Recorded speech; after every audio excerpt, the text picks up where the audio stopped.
Oh, man. How's your day? It's exhausting. Conferences are exhausting. I know. They're crazy.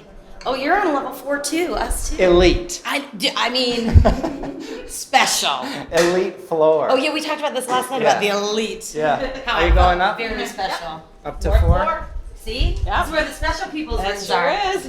Do you know Koryn? No. Hi, Karen. Nice to meet you. I read your name tag. I'm not that We've met a freely. long time ago, I think. Yes. At one of these conferences. Yes. And Matt. you do website, Matt. Yes. Yes. Matt, the website guy. Hi, I'm Matt. I'm the founder of VRMB and the host of the Vacation Rental Show. And this is season 4 of Unlocked, the Tiny Architects edition, in which we travel to meet the world's most innovative vacation rental professionals in their element and find out what makes them so special.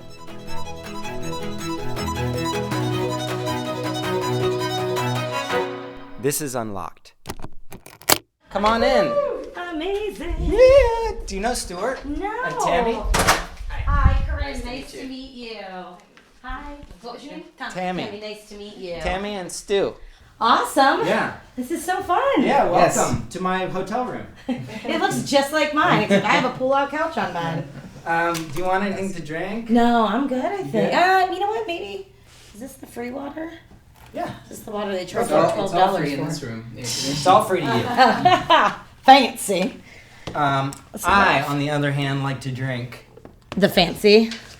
glass cylinder bottled water. So there was a movie once that they had the Voss, and it was like the big deal. It was like the fanciest water that you could get. Was it like product placement? Totally product placement. Yeah. It was like an Adam Sandler movie. It's like a flat water, Voss. What? You know, Voss or Fiji if you don't have Voss. Yeah, you know, anything you got's good. Yeah, we have out of the faucet. Like from a hose? Tap water. What country's that from? Oh my God, just get the water. We're done talking about water. Who came up with the idea of putting water inside of a nice glass bottle and charging $5? I mean, a genius. And who are the idiots that purchase it? That's what I want. Well, I'm looking at somebody drinking water out of it, so I don't know. You answer that question. How has your day been so far? It's been really good. Yeah? It's been packed. Yeah? Yeah, How it's many been. people are at this conference, by the way? There were the attendee list that I saw. I think there were like 600. Wow. Yeah, maybe 550. That's got to be the biggest software conference in history. I think so. Well, maybe with the exception of the HomeAway one. ResFest list, the last one I saw was like 700. So, It's getting but up there. yeah, I know that this definitely. I think the whole reason we had to come here, which I'm not complaining. Yeah, this place. This place is pretty nice, but was because they were too big for the Westin. Interesting. I think that's what Kyle said. Interesting. Yeah. So this is good for business, Yeah. right? Well, I mean, I think you have all the Property Plus people. So many of those guys came over here. I don't know what that is. You don't know what Property Plus is? No. Oh, it was Escapias. Are you messing with me? No, I don't know property. Oh. I know Escapia. I was like, wait a minute. So it was instant software. It used to be Property Plus, NTech, V12, and FRS. Okay. And so they got rid of NTech and FRS Who's years they? ago. HomeAway. Owned all of them. Yeah. Okay. Well, it was Doug McNaught Okay. owned all 4 of them. They had 4 softwares. Okay. And then sold it to HomeAway. So then HomeAway owned them, got rid of NTech and FRS, and then they deprecated Property Plus last May. So all those Property Plus managers, many moved to V12. They literally had nowhere to go. They had to choose something new. And many of them moved to Streamline. So that's why you've got like Doug Brindley, you've got Tim Cafferty. Those Right. guys were all Property Plus users. Interesting. So they came here, and then some of them went to V12, and we'll be doing it all over again. Because V12, of course, is Mm-hmm. closing up. Is that the situation there? I'm very naive on the software landscape, just FYI. Okay. Yeah. I got you. So V12 is going to shut down. Yeah. They announced it in July for 24 months. And that's like big news. Yeah. Yeah, but you know, it's interesting. I was just talking to a manager, and she was just saying that they're being extremely accommodating with the transition and like really proactive about it, which has been really exciting. And then we talked to one of our contacts at HomeAway, and the reception has been really great. And like I talked to one of their like cab members who was like, it makes so much sense. Like you can put all your efforts into one software versus multiples. Right. But So. in the meantime, the side effect is there's some unhappy and stressed out people. Yeah, I mean, I don't think anybody likes to go through a transition in their software. Yeah. But yeah, so it's interesting, and I think for us, we have a good partnership with Escapia as well. So Okay, let's not get ahead of ourselves here. We'll slow things down a little bit. First of all, what's your name? Oh, Koryn Okey. We're doing a podcast here. All right, awesome. Okey. Okey. I don't think I've ever met anyone with that last name. I only know my family. Where's that name from? Oh gosh, I don't know. I have no idea. It's from your family. I haven't done Ancestry.me or whatever. Yeah. Ancestry 21. I want to do that too.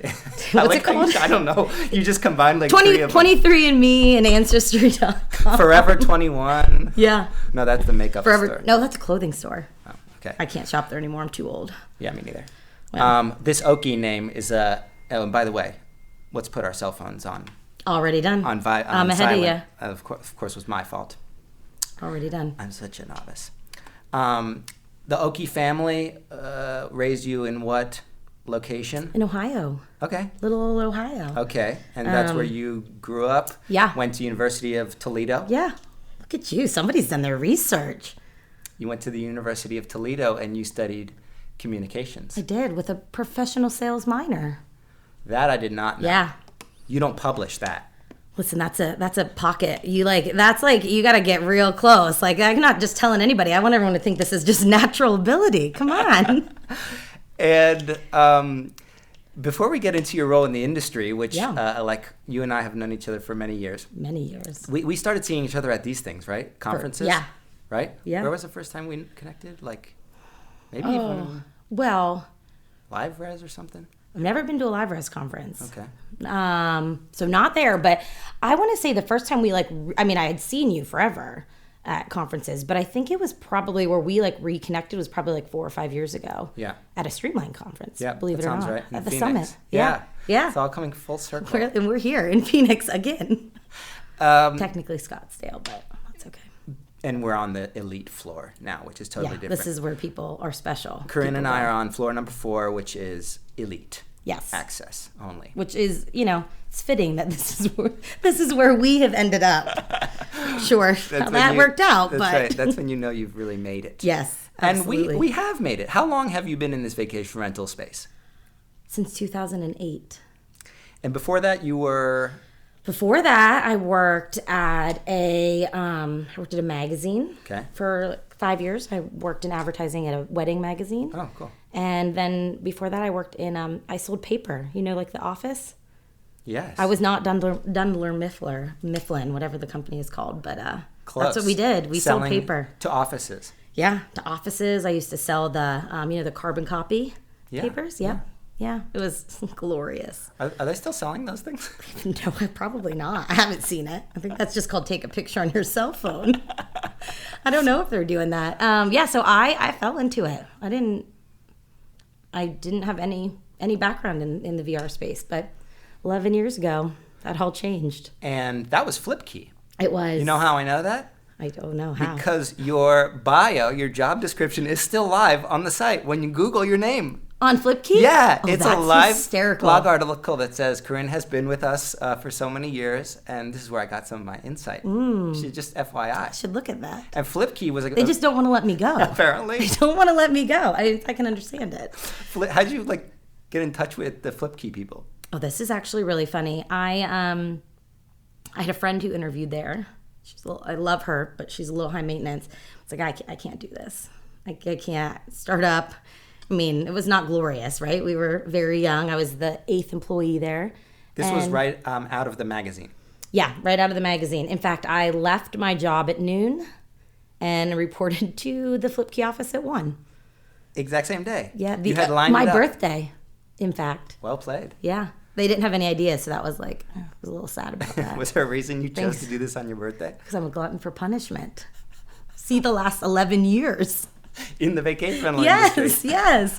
And so what was that first interview like then? Or did you immediately get the job? No, they were tough interviewers. And explain what FlipKey was at the time for those who don't know the name. Yeah, well, at the time, it was a very young startup that was doing online guest reviews for the vacation rental space. So the founders of the company realized that everybody was putting all of these great pieces of information about the homes in the guest books, which are lovely. And the problem with that is that the people who haven't stayed there don't have the opportunity to view all of these great things. And so, so we took that digitally, integrated with a bunch of the PMS companies at the time to make it really easy to collect those reviews. And we're an online marketplace.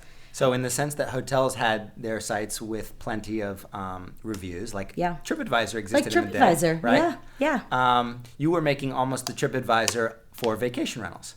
Yeah, we were. And funnily enough, then they bought the company. So TripAdvisor bought FlipKey in 2012. Which means you had been with them for 4 years. 4 years. Okay. Yeah, with a number of roles in there. But yeah, for 4 years. Well, that must have felt good. Yeah, it was great.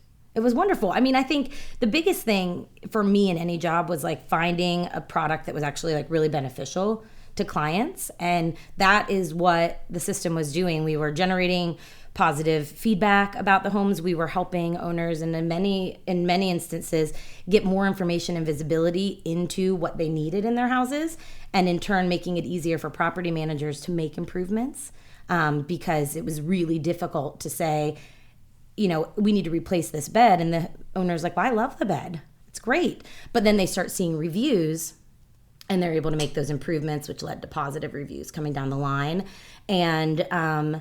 And then they were getting new inquiries, because not only were we doing the online review piece of it, but we were also a listing site so that travelers could find those homes and read and have access to those reviews. I was a member. I used FlipKey to generate bookings for my vacation rentals in Panama. Yeah. Yep, in the early days. We got great results from it. Yeah. In the early days. In the early days? Yeah. You keep saying in the early days. Well, we stopped getting results from it at some point, and we just stopped using it. Yeah. However, it was very useful, and you were part of that growth. And when it was acquired by TripAdvisor, yes. What changes happened in the office? Well, I would say we had a shift in management to some extent, and there was huge exposure in being under the TripAdvisor umbrella, from a travel industry perspective. The reach and the access to new people who maybe had never considered a vacation rental was really immense. So we had to go through some of the growing pains that any company who gets acquired goes through, figuring out exactly how we took this very small, intimate, well-connected, well-oiled machine and fit it into a larger atmosphere. Yeah. But I think at the end of the day, it was a great opportunity for me professionally to see how a small business goes and becomes and morphs into part of a much larger organization. And did you guys literally move offices? No, we stayed and functioned pretty independently. That's cool. For a short while, and then we, of course, with TripAdvisor, it's a large company, there were perks, right? So we moved into a new office space that was with one of the other sister companies, and had much fancier accommodations, elite accommodations, if you will. You had a nicer credit card. Yeah, I did have a nicer credit card, and I stopped buying my own water at the airport out of, frugality, because it was a large organization. Don't tell the accounting team. That you bought a bottle of water? I do not want back charged for all of those things.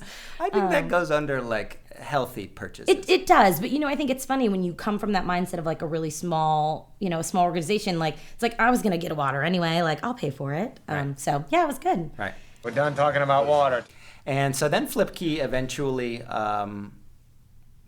you left. Yes, I did. You left FlipKey. I left in 2015. And you moved into this new position. Or was it straight from there? Yeah. Okay. Not the same day. Not the same. Not the same day. Hour? I think I took 2 weeks off. Did it take place on your birthday? No, it did not. It was in March. Okay. I just seen if those patterns here. Yeah, no. This was I'm guessing, in cahoots with Jeremiah, who it sounds like was the common denominator here. Yeah, well, I actually left the vacation rental space for about a year and a half. And you couldn't stay away. I thought I was done. I thought I had, I love everyone in the VR space. But I thought we had gone from this small company to a very large company. And I was like, this isn't the right place for me anymore. I took a break. I went to a different company for about a year and a half. Which was what? It was a company called Grapevine. Okay. We were doing influencer marketing. Okay. So working with young YouTube stars branded sponsorship, which was really cool. Yeah. And I thought if we thought vacation rentals was a fragmented market, That's a whole different ballgame. And there was no camaraderie. And I think that was one of the big things that I was missing. And I knew after about a year and a half that like, this isn't the right move for me. And serendipitously at that same time, Jeremy called me and he said, what are you doing October 16th to the 18th? And I was like, It was like a voicemail. And I'm thinking like, what is he talking about? And then I looked online because, you know, VRMA happens around the same time every year. And I thought, well, I responded with, I guess I'm going to VRMA. And that was kind of how we came into this role. What, he tricked me. He tricked me. He convinced you. Jeremy. He offered you a job. He said, here's this product that we're building and I want to go to VRMA and I want to have a conversation and want to see, you know, kind of test it out, talk to our old friends in the VR industry. And so I took vacation from my job and went to the VRMA conference and immediately was like, if it's with this company or something else, like I've got to get back. I missed, you know, it was so great to see old friends and the atmosphere at these conferences is just so awesome. And I was like, I've got to get back. And so Jeremy and I had a conversation. I was leaving the last night and he said, well, I want to bring you on. And I was like, all right. So took a few months. I did some consulting for him and then joined in February of 2017. And for those who don't know it, summarize Breezeway from high-level perspective. Okay, how much time do we have? No, I'm kidding. 10 seconds. Oh, gosh. So we're operations and an operations software. So helping folks with the back of house. You know, so many softwares are very front-end focused with reservations and online distribution. And we're kind of taking it back to the basics with helping managers scheduling and doing all of the work with housekeeping and inspections and maintenance and really managing the property. Which is very important. That lends completely to the guest experience and the craziness that can happen in the property manager's offices. And you will appreciate this. I was in Blue Ridge, Georgia a couple weeks ago. Yes. Visiting CJ Stam of Southern Comfort Cabin Rentals. And I wandered into his laundry facility and was speaking with one of his managers who was just raving about Breezeway. That is amazing. People love Breezeway, of course. People do. And what I think makes you really unique is the amount of time that you've been in this space. Yeah. Relatively speaking, you are as much of a veteran as, there's some managers who are around for decades before, but the things really started picking up right around that sort of FlipKey time, right? Yeah, I think that the industry has just... I think in any industry, any young industry, there are peaks and valleys and tons of changes that go on. And I think the online review piece of it really played a big part in the kind of growth of the industry and the awareness of the industry to people, like I said, who didn't know about it previously. And so I think we've seen that. Then Airbnb came on. Right. That was a whole huge. Additional wave. And then now I think we're starting to see, we had the traditional PMS softwares, and I think we're starting to see where there's going to be, and this is, I guess, very good for our business, but I think we're going to get back to like the actual property management piece of it. Yeah. And differentiating what we do, just not by the number of properties that we have, but by the services that we provide, both to our homeowners and our guests. I think it's going to be really interesting to see how that plays out. So let's dive into the world of vendors. Products and services. Oh, geez. You are like moving your hands around like an evil... I'm thinking like, oh gosh, what am I going to say here? Because the world of vendors, I think, is really interesting. Yeah. For a couple of reasons. One, they seem to come from a different background. Yes. And most vendors, and when we say vendors, we're talking products, services, and anything else that I'm missing. Everybody that supports the people who do the rental management. Which are the managers. Yeah. Because they come from different backgrounds, whether it's tech or something entirely different, not vacation rentals, there sometimes seems to be a disconnect between this thing that they're selling as a vendor and the end user. Would you agree with that observation? In general? I would say, unfortunately. Yeah. So that's one thing that I've always just kind of been curious about because it seems to be a different breed of individual. The second thing that I think is interesting is that the vendors have increased over the years. Yes. And there are more products and services available to an independent owner or manager today than there have ever been before in the history of our industry. Absolutely. That's a fact. Absolutely. I mean, you look at the exhibit halls. I think that the exhibit hall at VRMA last year was like 30,000 square feet. Yeah. Like, now we didn't use the entire space, but like it was really packed. So here's the third thing that I find especially intriguing, is that all the vendor work still especially as it relates to the conferences, still seems to be operating on a very archaic model. When I say archaic, it just seems like the exact same way that vendors and conferences and sponsors have been done forever. Yeah. Is that accurate? Yeah. I Or mean, is that just my to an extent. I mean, I think we've seen a lot of introduction of like social media access. A lot of the events are now, they have their dedicated apps that are being used, and there's opportunity to get in front of people in other ways that there weren't. Talk to me about some other ways. So I'm thinking this is top of mind because we just went over this, but you look at this conference, Beyond Pricing has sponsored the internet. Booking.com has sponsored it a number of events previously. Oh, I didn't know that. I paid for internet. Oh man, nope. You missed out on that. $17.99 a night. Well, I don't know. Maybe you get a refund on that. I don't know. Okay, so they sponsor the internet. Interesting. So what is that, like a coupon that says brought to you by? Yeah, so it's actually in the program. Speaking of archaic, right? We have the manual, the paper programs about where we need to be, not just at this conference, at many, and it's right on there. It's website or internet sponsored by, and then of course they get to say what the password is to access it.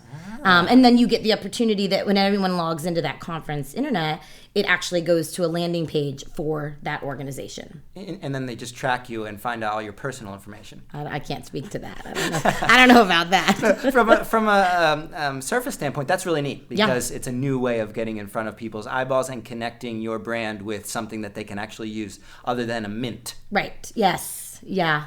Although I do appreciate the mints. Yeah, ditto. I had some bubble gum today. Yes. From True Place. I took about 6. Thank you, Susie and Bob. And there was one other person there, Brianne. Oh yeah, Bree and John are down there. Okay. Yeah.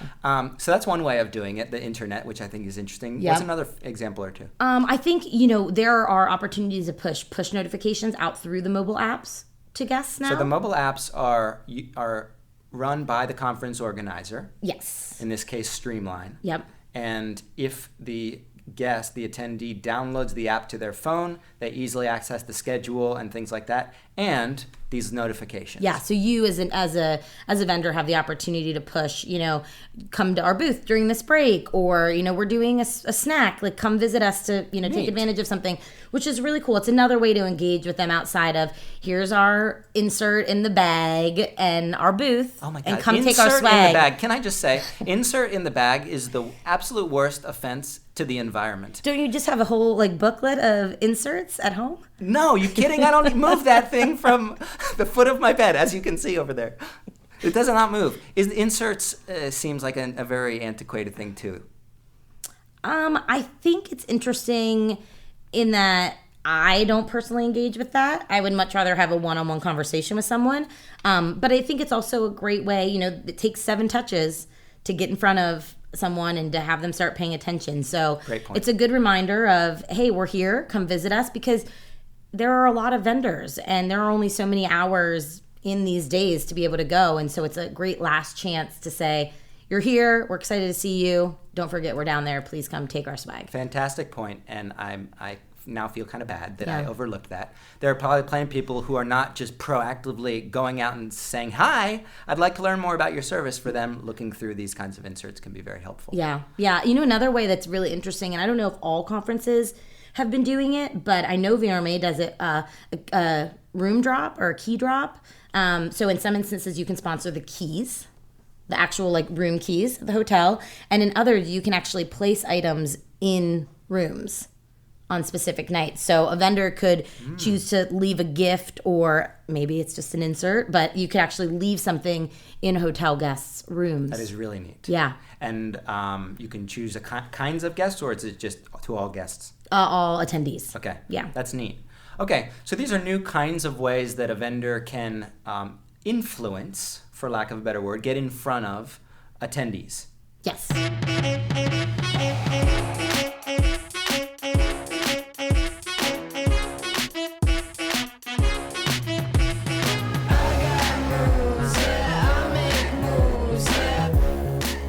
This is Sean Miller, the president of Point Central. As a sponsor of the podcast, and also as a person who recently beat Matt in a one-on-one basketball game, we have the opportunity to interview Matt in this season's podcast. But we're going to save the full interview for the end of the season. Right now, we're going to share a small tidbit with you. Enjoy.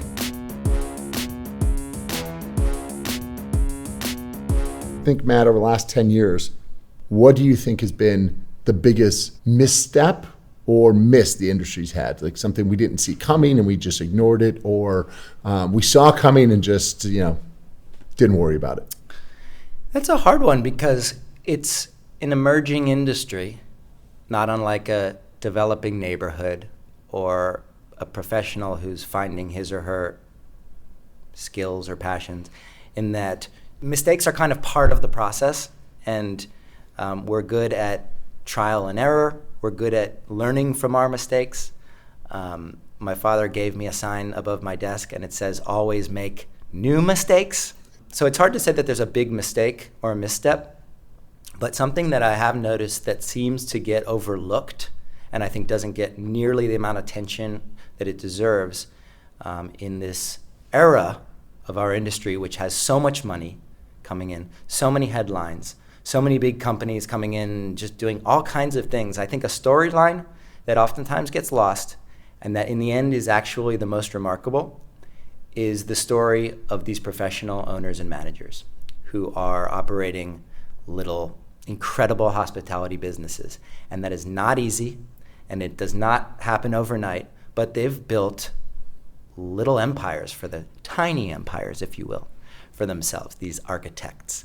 And on the provider side of our industry, you can never tell those stories enough and really champion these owners and managers who are doing really incredible things. There's lots of flashing lights and other things that are going on, but I think it would be a huge mistake to forget the substance and the core of the industry, which is the owners and the managers who control the inventory and who are building this movement from the ground up. All right, enough interviewing me. If you want to learn more about Point Central, head over to pointcentral.com/VRMB. You can sign up for a free demo, you get free HVAC analytics, and Sean's team takes incredibly good care of people. Now let's get back to the show.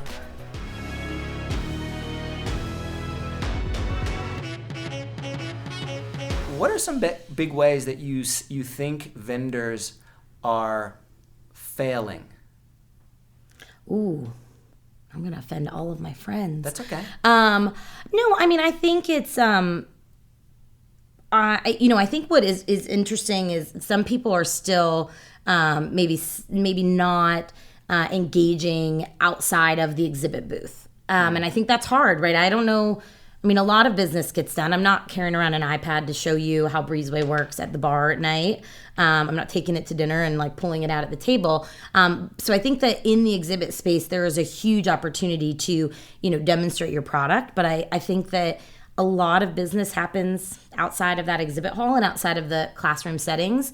And so I think that when we're not involved and aware and attentive to where we're at, there's a missed opportunity. Not. I want to be very clear. Not just to sell, right, but to build relationships and friendships and like have conversations about like, I don't necessarily need to tell you what we're doing. And I've said that to people. Like they'll start asking questions. It's like, can we talk about this tomorrow? Because all I did all day was talk about this. Like, tell me about you.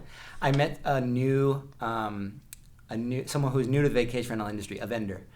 Last night, and they were saying, how can I take a shortcut in this whole networking process? Like, how can I get straight to these people? And I don't think that there is a way to do that. I don't think other than what you just described over and over and over again.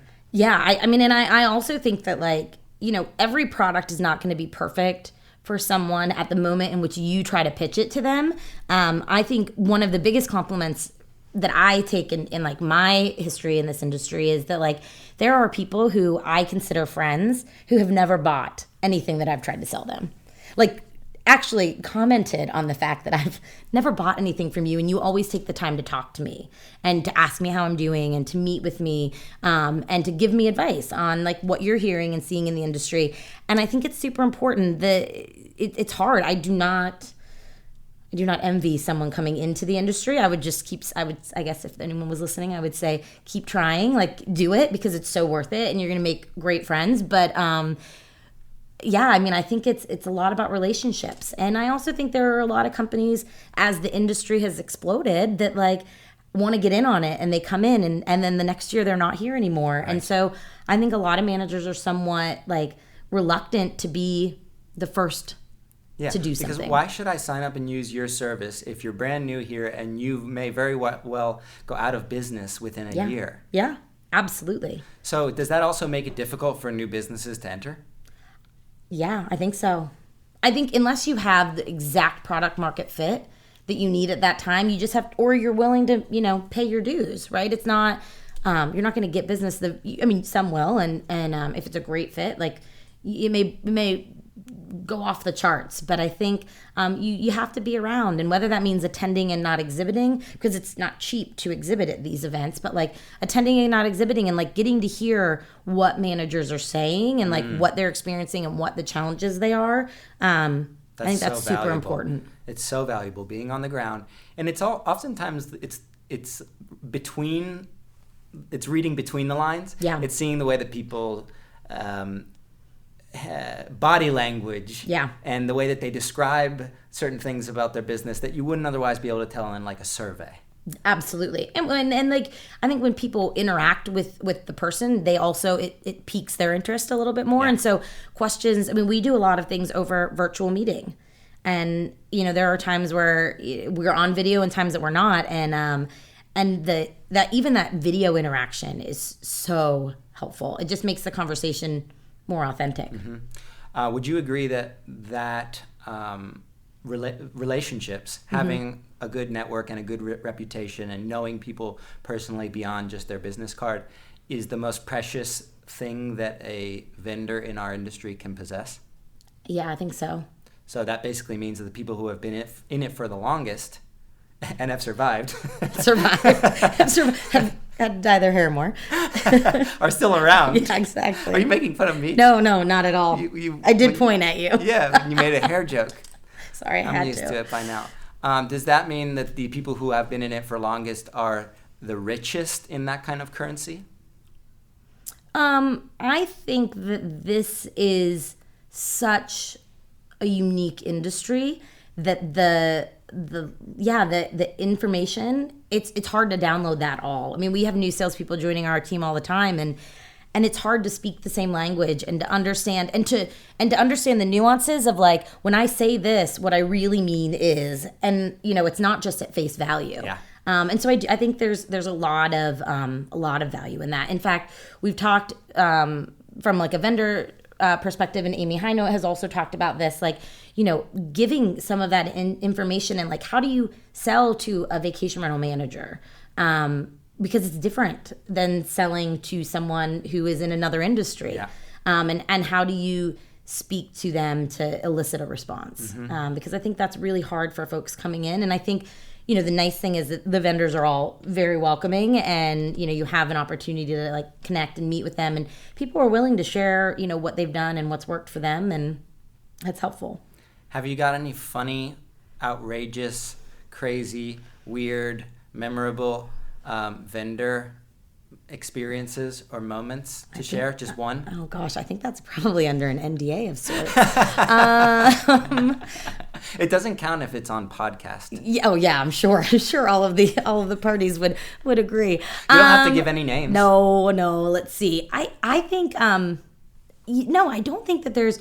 I'm sure that there. I can remember sitting in Savannah outside at night after all of the events had closed, and it was a lot of vendors and maybe some managers, and like literally someone having picked up like a 30-pack of beer, and like we're sitting around like a fire pit just like telling jokes. I remember being in Seattle or in Portland, and we were trying to go to this very fancy dinner, and there were probably 15 of us. People I knew that I'd known for years, other newer vendors that I didn't know. And we got to the fancy dinner, which was where everyone apparently was planning to go. And they were like, "That's just a 3-hour wait." And we were like, "Okay, well, we're not going there." And we ended up down the street in a Thai restaurant in a private room, which they were probably so glad they gave us after the fact. And everyone had to stand up and tell a joke. Okay. To the group. But you don't know everyone. Right. So, it was very interesting to see some of the jokes that came up. And this was the vendors and a couple managers? That one was primarily all vendors. Okay. Yeah, I don't know. I mean, I think, I said this at a conference a couple of years ago, which was just like, we had to get up and give like a 2-minute spiel. And, I really said to everybody, which was like, I really wanted to thank the property managers for like having all of these events, because I see so many of these vendors more than I see my own friends and family in some instances. And so it gets, you go a long time, you go over the summer when there aren't a lot of shows, and you're like, I miss my vendor family, or the Cramley, the conference family. The Cramley. The Cramley. I like that. Conference family. Oh, I want to be part of the Cramley. Yeah, you could be part of the Cramley. I'd be the weird son. And I doubt that, but. Cabo or Costa Rica? Costa Rica. Palm Springs or Big Bear? Ooh. I've only been to once each for a day. Gosh, Kim's going to kill me. Palm Springs. All right, good. Just wanted to make sure. Back to the interview. Okay. Streamline this year, 700 people. Yeah. VRMA this year, 1,000 plus. Yeah, for sure. I think they were at 1,400 last year. What does it, why is it important to attend these things as a conference goer? Gosh. And it's one thing why to attend to be a vendor. Of course, you want to get in front of all the people. But why, as a conference goer, should people be spending hundreds of dollars, thousands really, to fly and stay and all these things, to attend these things? Hands down, it's the opportunity to network with other managers. And what is it? That can look like what? I was in line getting my name badge last night, talking to someone, and she happened to be sharing that they were building a laundry facility. And the person in front of us turned around and said, "I'm also considering building a laundry facility. Would you be willing to share?" The same exact thing happened at a conference last month in Colorado.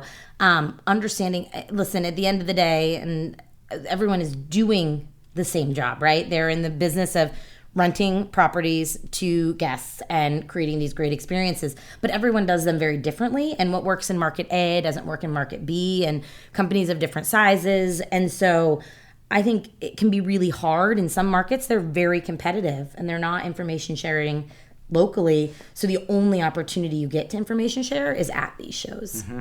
Well put. And I think that's super important. And there's identifying that you have problems or challenges is important first and foremost. Yes. I think a lot of people can just kind of let it just get them down or into some sort of slump and just feel stuck with it. But identifying that there's something that you're trying to solve. Maybe you're trying to find a new piece of software. Maybe you are looking for a back of the house app. Yeah. When you identify the problem and say, okay, I'm going to go to Streamline because I'm considering it as one of my booking software options, and I want to network and learn from other folks.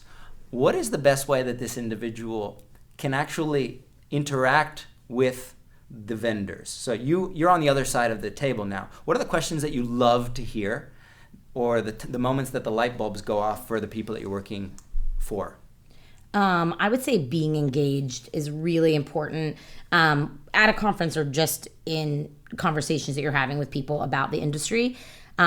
From a vendor standpoint, there is nothing worse than walking through and doing a demo and someone staring at you deadpan, not asking any questions or giving any emotion. Right. That's really hard. And I think that when you ask questions, you laughing.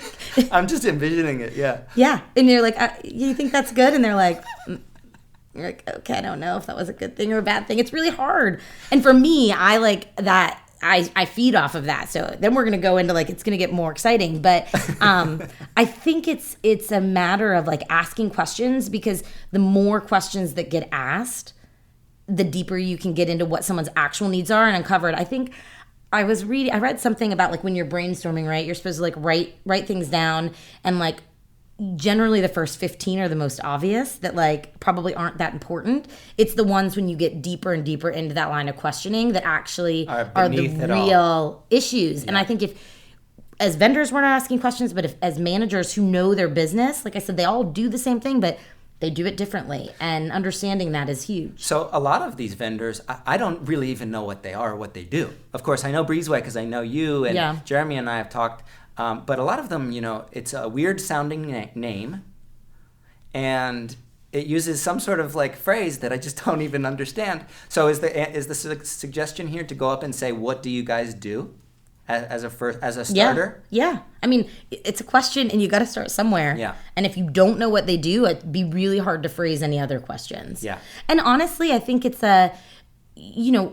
when people ask, like at least for me, when I ask you a question, I'm not asking you a question to like get information from me. I'm asking you questions so that I can tailor the conversations to you about what's going to be important. So to say, what do you do? Well, here's what we do. Let me ask you a couple of questions to see what you do, so that I can answer that question better. And I often, probably not to the enjoyment of others, to say like, well, can I ask you a couple questions first? Yeah. Because, you go into this whole diatribe about like how your product is so great, and then they're like, I actually don't do any of my cleanings. And you're like, cool, so you should go to the next booth. I'm sorry, I'm not even attending this conference. I just wanted the mint. I did that last night to someone. I was like, you're sitting here he had his badge on, but I was like, you're sitting all by yourself. Let's talk. He was like, okay. Very nice gentleman. Came by and gave me a high five today. So it works. So this is kind of karma that both attendees and vendors can build up over the course of a conference. Mm-hmm. Strike up conversations, ask questions. What do you do? Where are you from? What kind of work do you guys specialize in? And for the people who are curious about a specific thing, let's say they're looking for, I don't want to use your example, but a dynamic pricing tool. Yep. Is it appropriate for me as a property manager to pit dynamic pricing tools against each other? And that may not also be a good example because there's only two of them, but a kind of space in which there's lots. Yeah. Is it appropriate to say, hey, I like your service and I'm considering using it, but there's another one that I also really like. I know your price is this. I'd like a discount, or I'd like to pay this. Is that appropriate? I mean, does it happen? Yeah. Yes, it happens. And does it work out? I think it depends. Yeah. I think it depends on a number of things. A is like, is it the same service? Right. Like, just because we do the same thing, like, are you getting the same thing from me that you get from someone else? Otherwise, it's comparing apples and oranges. Yeah, exactly. So I think that like it really depends, and I don't know that there is anyone in this industry that does the exact same thing. Okay, what about just like else. a booking software, a top-end booking software? That are all like a PMS? Yeah. I don't know. I would argue that there are differences in what they do well and what they don't. They may all say they do everything wonderfully, but when you start digging in, I mean, it's the same as in any instance, Do you think in general the vendors or the service side of this industry is accommodating about what a manager can afford? Yeah, I do think I think so. I know our pricing is based off of a manager's size, because what someone with 800 properties needs to pay is going to be different than what someone with 8 properties needs to pay.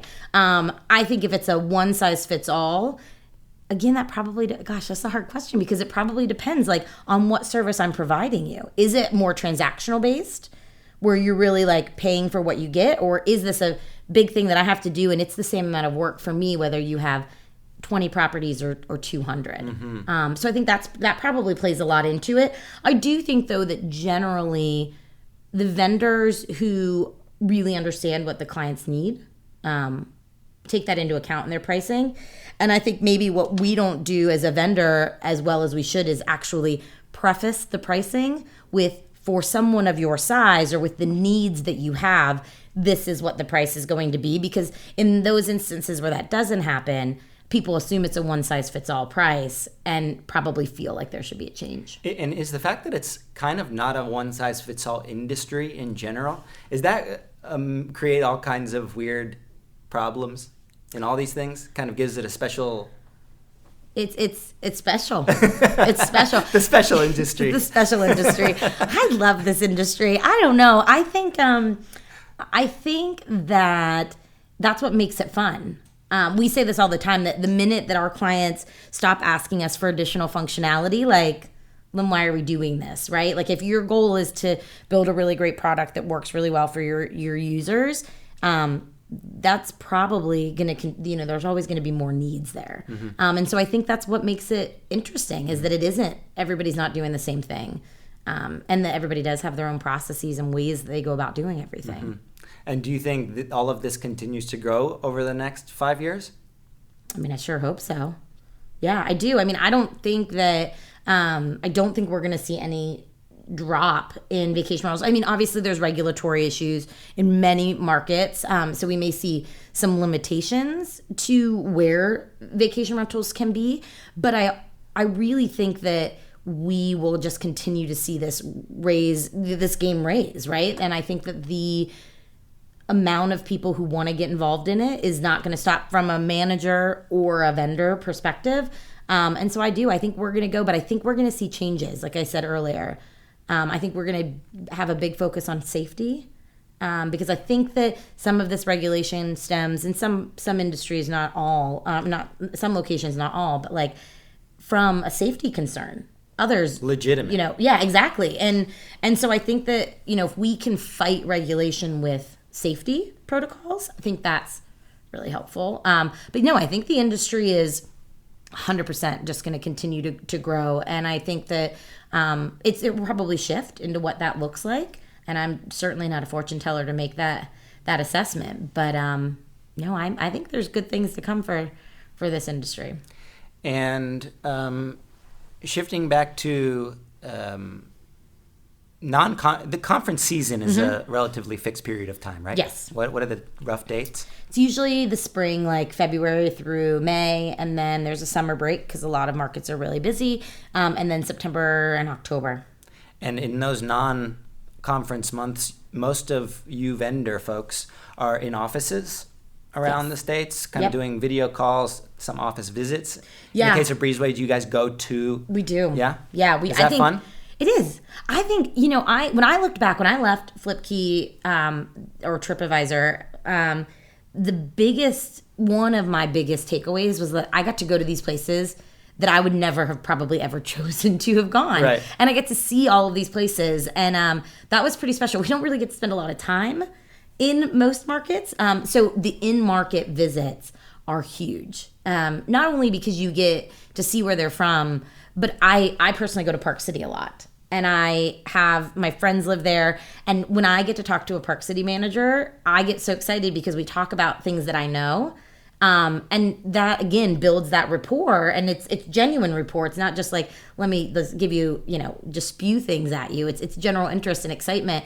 So being in market not only allows us to understand where they're from and like how their business runs, but we get to meet their team. We get to understand how they do things today. And is that a valuable insight? Huge.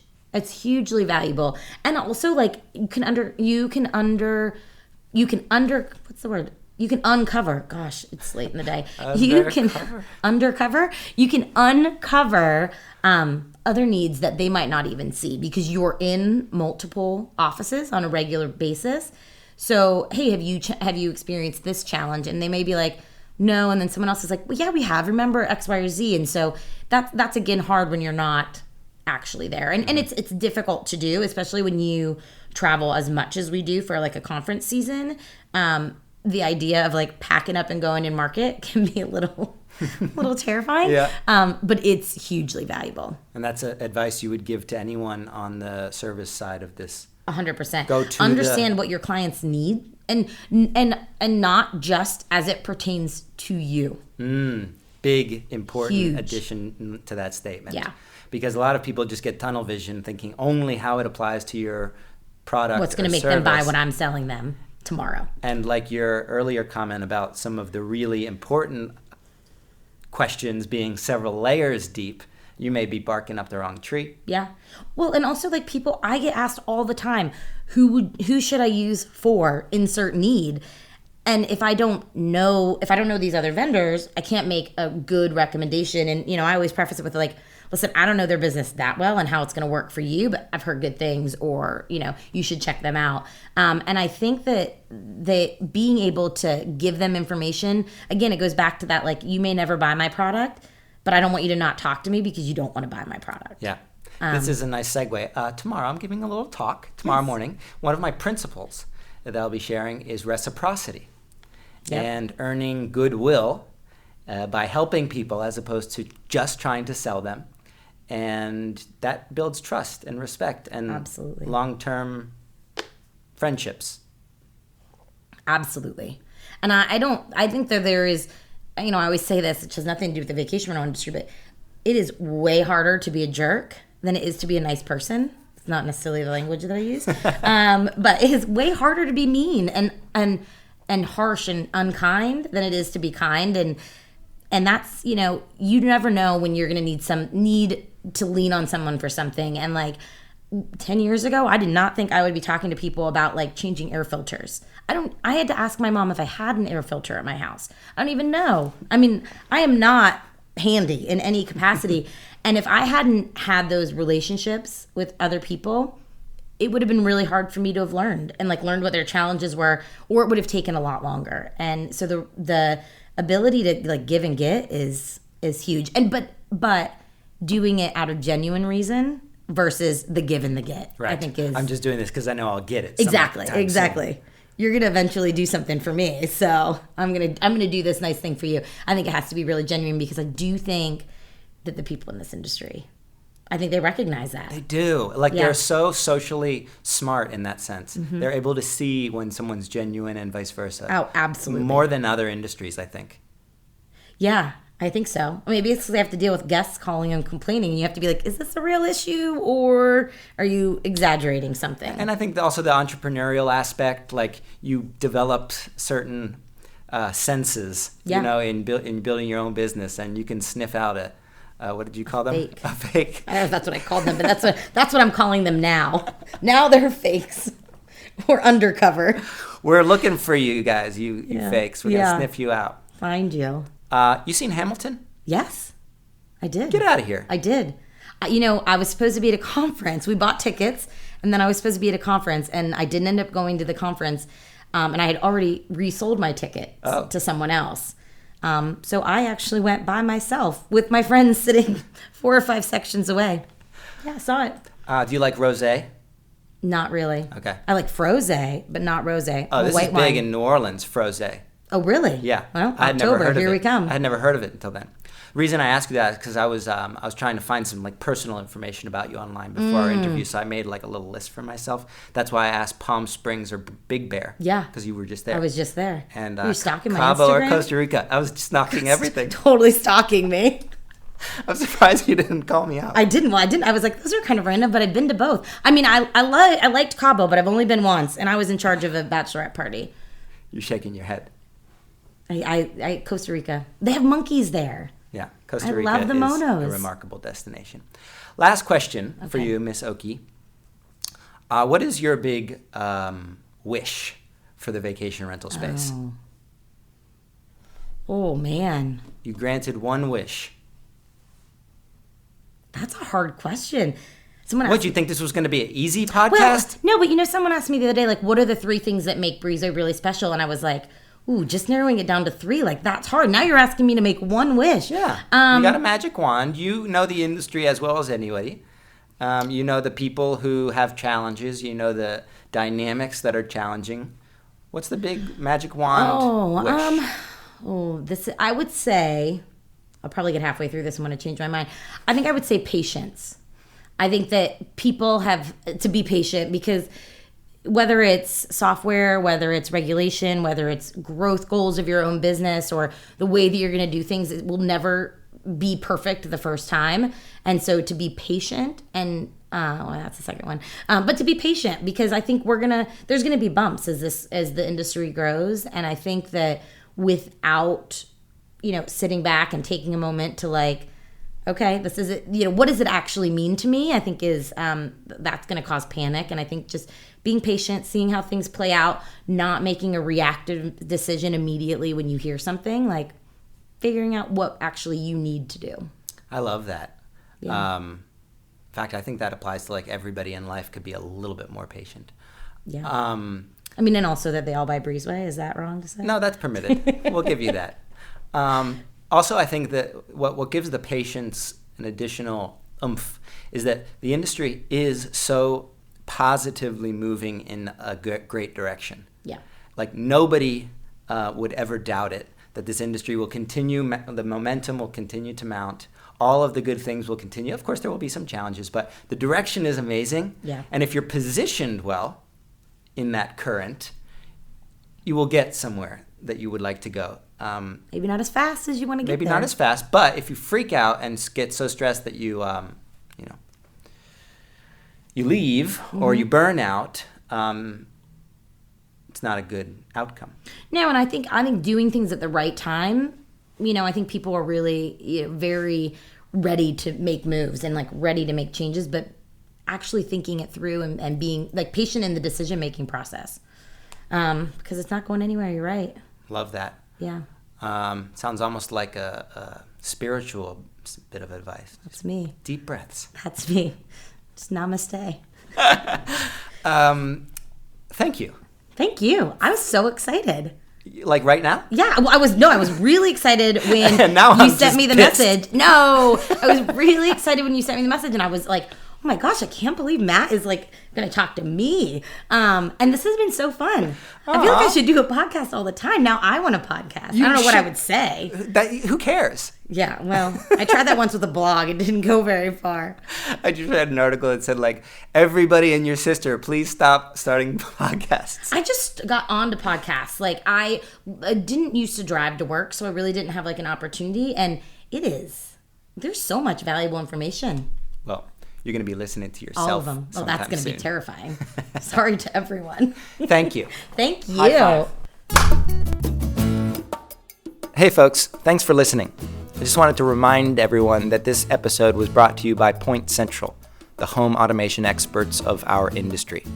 You can head over to pointcentral.com/VRMB, fill out the form, and take a free demo.